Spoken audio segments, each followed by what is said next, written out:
सूरज चांद रहेगा, बाबा तेरा नाम रहेगा।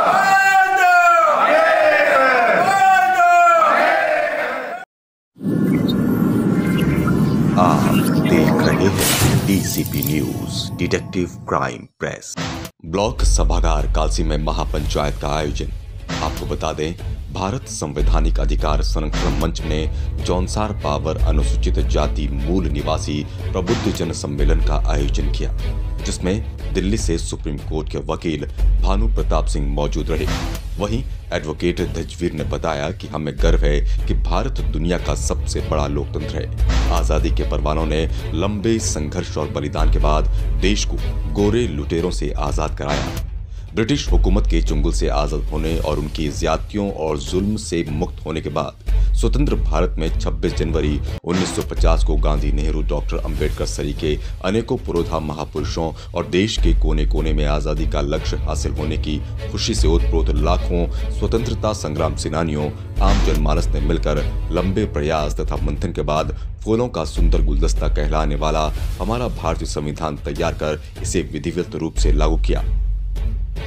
अगर आज मैं बोल रहा हूं तो ये बोलने की आजादी मुझे संविधान ने दी है। दिल्ली सुप्रीम कोर्ट के वकील भानु प्रताप सिंह ने पत्रकारों से बातचीत करने पर कहा, 175 सालों के इतिहास में क्यों नहीं किसी खत का सियाणा कोई दलित या महिला बन सका। 22 अक्टूबर को हुए 39 खतों के सियाणा समाज सम्मेलन में जौनसार पावर की 43.6% आबादी वाले अनुसूचित जाति समाज को सियाणा व्यवस्था में प्रतिनिधित्व देने की घोषणा क्यों नहीं की गई। जौनसार बावर और आसपास के क्षेत्रों में जातिगत आधार पर दलितों के साथ होने वाले हर अन्याय अत्याचार के खिलाफ पीड़ित को न्याय दिलाने का काम करेंगे। मेरा नाम भानु प्रताप सिंह है और मैं दिल्ली सुप्रीम कोर्ट में वकालत करता हूं और राष्ट्रीय जनहित संघर्ष पार्टी का मैं राष्ट्रीय अध्यक्ष। देखिए, यहाँ पर आज एक सभा की गई है और उसमें जो विशेष विषय है, जौनसार बाबर क्षेत्र में जिस तरह की असमानता है, और असमानता क्या है कि एक तरह से छुआछूत, जिसको संविधान जिस दिन बना उस संविधान के माध्यम से उस छुआछूत को खत्म कर दिया गया, अस्पृश्यता को खत्म कर दिया गया अनुच्छेद 17 के अनुसार, और उसके बाद लोगों को मूल अधिकार दिए गए।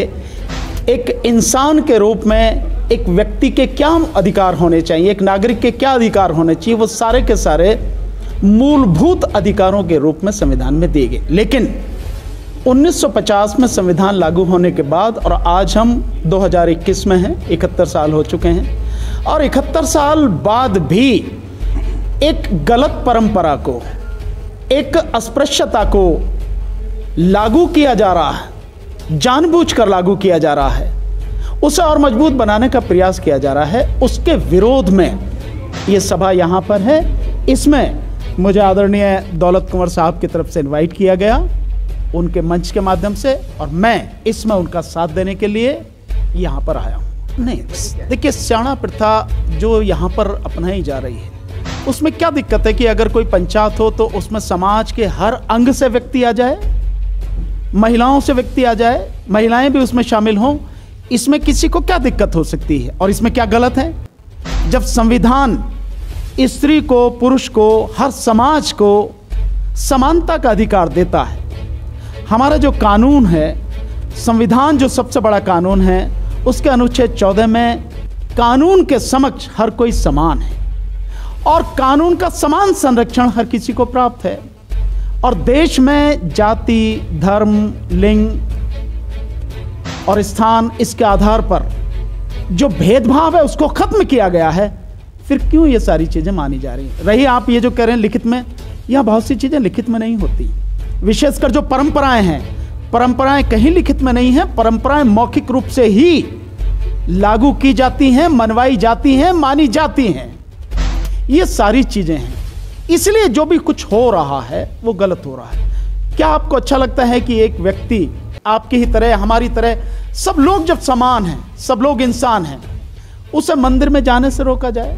अभी आपने देखा होगा, यहाँ पर जो हमारी एक साथी हैं, हमारी एक बहन है, उन्होंने बताया कि अपना उदाहरण उन्होंने बताया कि जब वो मंदिर गई तो वो कीचड़ में खड़े थे और बाकी लोग वहाँ आंगन में सब खड़े थे। पूछा गया तो क्यों?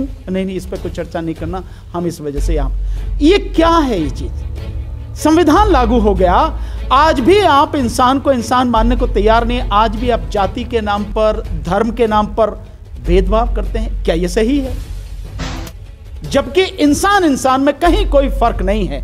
क्या हम एक ऐसा भारत नहीं बना सकते जिसमें संविधान की जो मूलभूत भावना है उसका सम्मान करते हुए समानता के आधार पर हम किसी को सम्मान दें, हर किसी का सहयोग दें, हर किसी का साथ दें? और अगर एक तरफ से आप इसका एक बड़ा परिणाम जो है वो जो निकलता है, आप उसे देखें, एक तरफ से कहीं किसी तरह की गलत कार्रवाई होती है, स्वाभाविक है उसमें प्रतिक्रिया होगी। तो इसका नतीजा क्या होगा? नतीजा होगा समाज में वैर बढ़ेगा, घृणा बढ़ेगी, नफरत बढ़ेगी। और मैं मानता हूं कि हम सबको इसे खत्म करने का प्रयास करना चाहिए। जो जौनसार बावर में आखिर ऐसी क्या ज़रूरत पड़ गई कि 155 साल पुरानी व्यवस्था को लागू करना पड़ रहा है? इसके पीछे सीधा सीधा उनको अपना जो अस्तित्व खतरे में नज़र आ रहा है, क्योंकि यहाँ पर 43.3% पॉपुलेशन अनुसूचित जाति की है और अनुसूचित जाति को केवल अपने घरों में बंधुआ मजदूर बनाने के सिवाय और उनको संवैधानिक अधिकार कुछ नहीं दिए। वो अच्छी तरह जानते हैं सियाना जी। इसमें एक सियाना ने मंच से ये भी कहा है कि जो सरकारी राशन है और जो सरकारी कोटा है उसको शीघ्र बंद करवा दो, नहीं तो हमारे खेत भांजे पड़ने वाले हैं। वो खेतों में जो है तब तक इनके राशन मिलता रहेगा, ये काम नहीं करेंगे। जो भी इनको राशन बंद हो जाएगा तो ये स्वतः यहाँ पे काम करेंगे।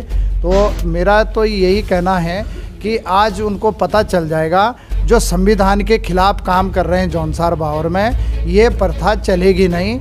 केवल भारतीय संविधान में जो व्यवस्था दी गई है वो व्यवस्था चलेगी जौनसार बावर में। यदि उनको फिर भी लगता है कि आज की जो ये महासभा हुई है जिसमें सुप्रीम कोर्ट के एडवोकेट साहब भानु प्रताप सिंह जी भी आए हैं और उन्होंने भी अपना समर्थन दिया है, उन्होंने भी बहुत सारी चीज़ें यहाँ बताई है। यदि जौनसार बावर के सियाना जो संविधान में उनका कोई कद ही नहीं है, उनकी कोई आस्था ही नहीं है, उनको चाहिए तो बाबा साहब के विचारों को पढ़ें और संवैधानिक कारणों के आधार पर यहाँ पर जो काम करें तो हम उनका स्वागत करेंगे।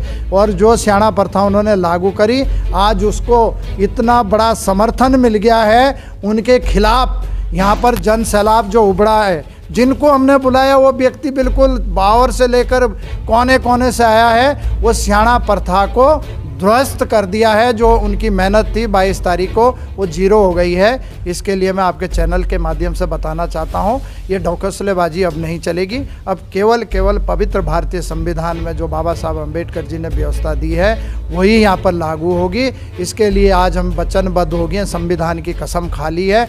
सभी लोग मिलकर इस क्षेत्र में जो कुरीतियाँ हैं उसके खिलाफ लड़ाई लड़ेंगे। और इस क्षेत्र में जो कि बहुत ही विडम्बना है, पूरे दुनिया का अलग क्षेत्र है, क्योंकि एक साथी ने जबर सिंह वर्मा ने कहा कि यदि किसी को पाकिस्तान देखना है तो पाकिस्तान जाने की ज़रूरत नहीं है, वो जौनसार बावर देख लें जरा गांव-गांव जाकर। पथराव या तो पाकिस्तान के लोग करते हैं या जौनसार के लोग करते हैं। जौनसार के लोगों ने किस तरीके का पथराव किया मेरे रखा गया था। इस बात को हमें समझना पड़ेगा कि अंग्रेज इतने प्रोग्रेसिव थे, यानी कि 1935 के अंदर उन्होंने एक रूल लॉ एक्ट पारित कर दिया था। 26 जनवरी सन 1950 को भारत का संविधान लागू होता है और 1947 में जो सियाना प्रथा थी, आप मान के चलिए 1947 में वो खत्म हो चुकी थी। सियाना का काम सिर्फ ये था कि माल गुजारी को किस तरीके से जौनसार बावर का वसूल करना है और उसको अंग्रेजों तक किस तरीके से पहुंचाना है, ये सियानाओं का। सूरज चांद रहेगा, तेरा नाम रहेगा। Bureau report, DCP news.